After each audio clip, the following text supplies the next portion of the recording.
Doctor Tonatiuh Guillén López, presidente del Colegio de la Frontera Norte, antes que nada, muchas gracias por esta conversación. Un gusto estar contigo, Ricardo.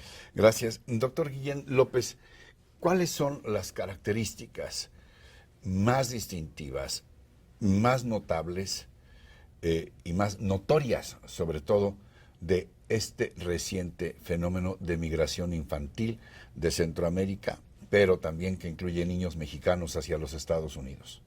Pues en principio hay que subrayar la población, son menores, sujetos de derecho y de protección internacional, que no pueden ser tratados como migrantes a secas, son sujetos de protección. Y lo que es muy notable y visible es la escala. No habíamos tenido estas dimensiones en los últimos años. No es nueva la migración de menores hacia Estados Unidos, acompañados y no, pero la escala hizo detonar todas las alarmas en Estados Unidos, y ha sido desde Estados Unidos como se ha generado como una problemática no solo de este país, sino ha impulsado a que sea una problemática regional. Y ahí los estados de los otros países es como han ido reaccionando, pero digamos que el liderazgo de la problemática como tal, su visibilidad, las condiciones tan precarias en las que están los menores detenidos, las dimensiones y desafíos que implica simplemente logística de hospedaje, atención y sobre todo el proceso jurídico al que están obligados, pues ha hecho la temática por demás complicada. Ahora, ¿a qué se debe? ¿Cuáles son los factores que más han contribuido al incremento de esta población infantil migrante que viaja sola hacia los Estados Unidos? Hay tres dimensiones principales.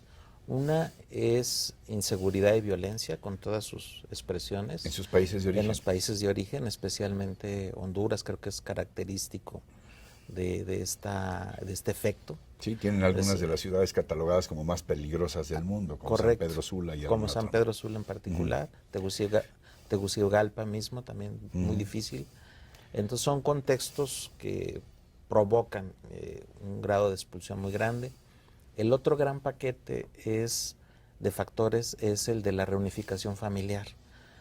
Ahí también es un efecto y consecuencia indirecta de la política restrictiva de migración de Estados Unidos.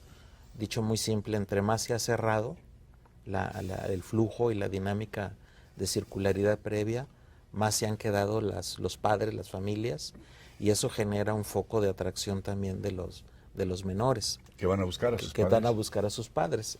Esencialmente ese factor, el de la reunificación familiar, es otro gran detonante de la problemática. Y el tercero son las opciones de desarrollo y de crecimiento en sí mismo para las personas, tanto desde zonas muy tradicionales de expulsión, en donde la ruta, la migración forma parte de la vida, de crecer, de hacer algo, de buscar alternativas, y la pobreza, que también es un factor de movilidad, junto con las asimetrías de ingreso. Seguimos en sociedades muy desiguales frente a Estados Unidos en particular. Esto respondería un poco a lo que ha sostenido el Colegio de la Frontera Norte a tu cargo, tú mismo, en el sentido de que tendríamos que buscar causas estructurales y de origen. Si queremos tener realmente soluciones y no reacciones, tenemos que ir al origen. Tenemos que ir a políticas de desarrollo, a políticas de integración.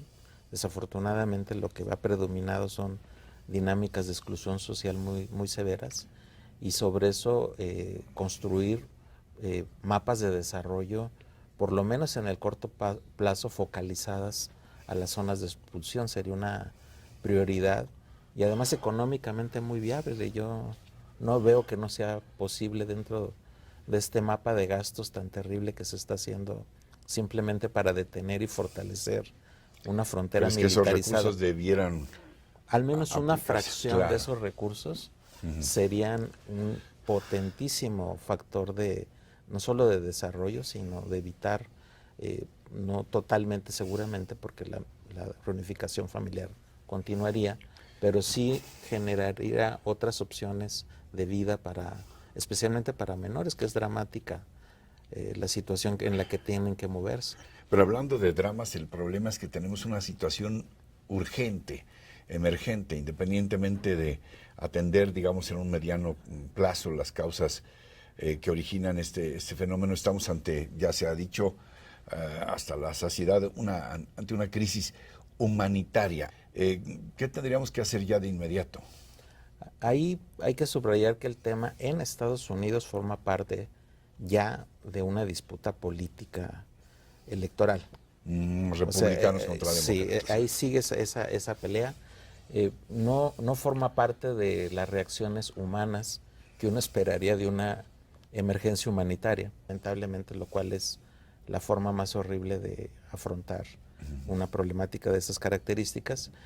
Hay ya un debate interno en Estados Unidos muy fuerte, tanto de estas visiones de exclusión y de que buscan retornar a los menores lo más rápido posible, en la que parcialmente está el gobierno de Obama, por cierto.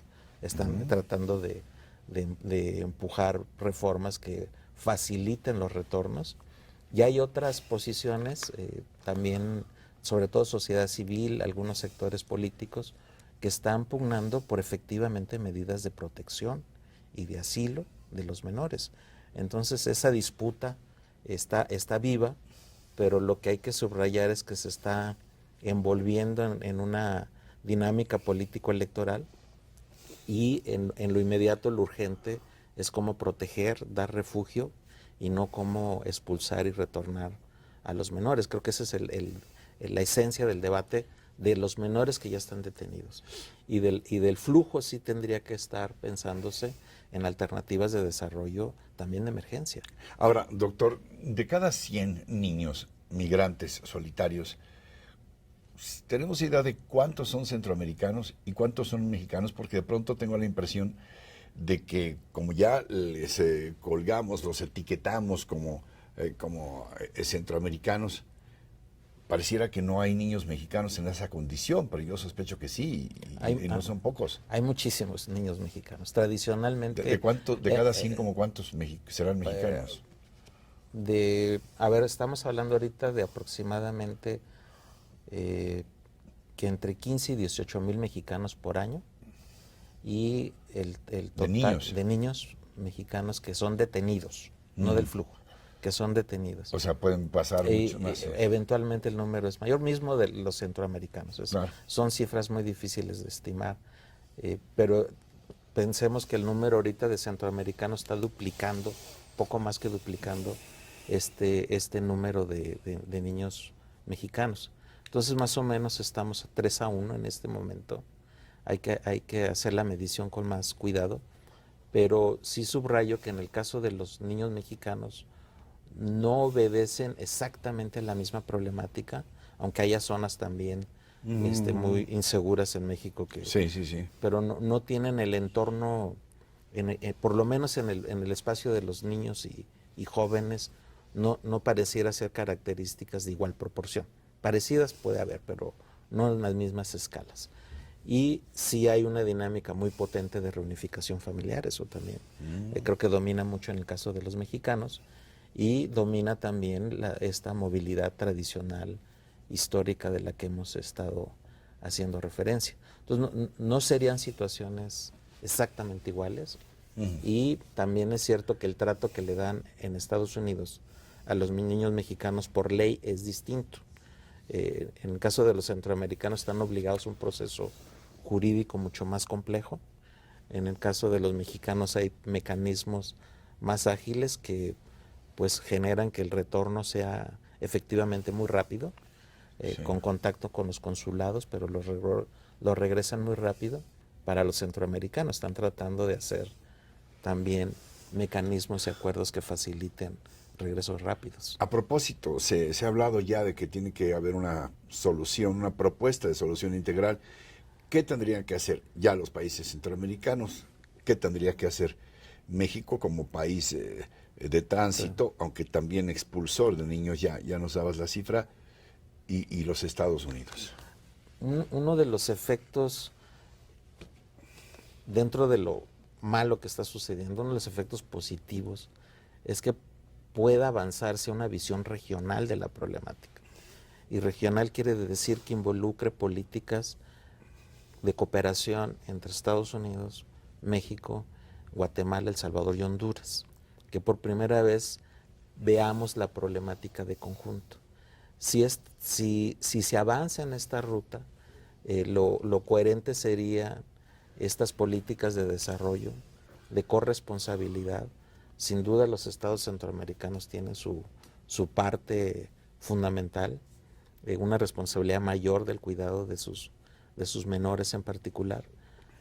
Y lo que debiera estar ocurriendo son políticas integrales de protección desde los espacios de origen, y México, la parte incomodísima que le toca también de recibir, identificar, localizar y también proteger, porque México también retorna menores.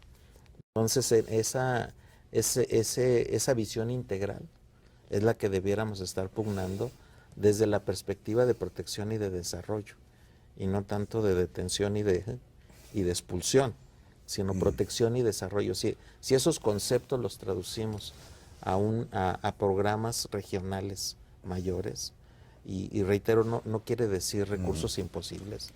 Estados Unidos está gastando más de 40,000 millones de dólares solamente en la defensa de esta línea sur, que nadie está atacando, por cierto, militarmente. Sí, ni de estas cosas. ¿Defenderse de quién o de qué? Exacto, entonces pudiera haber alguna fracción de recursos, como de hecho ya hay posiciones en ese sentido, pero lamentablemente son posiciones todavía no dominantes, y no sé si realmente maduren en cantidades significativas, pero lo ideal sí sería un acuerdo regional de desarrollo compartido. Doctor, ha sido muy aleccionador escucharte.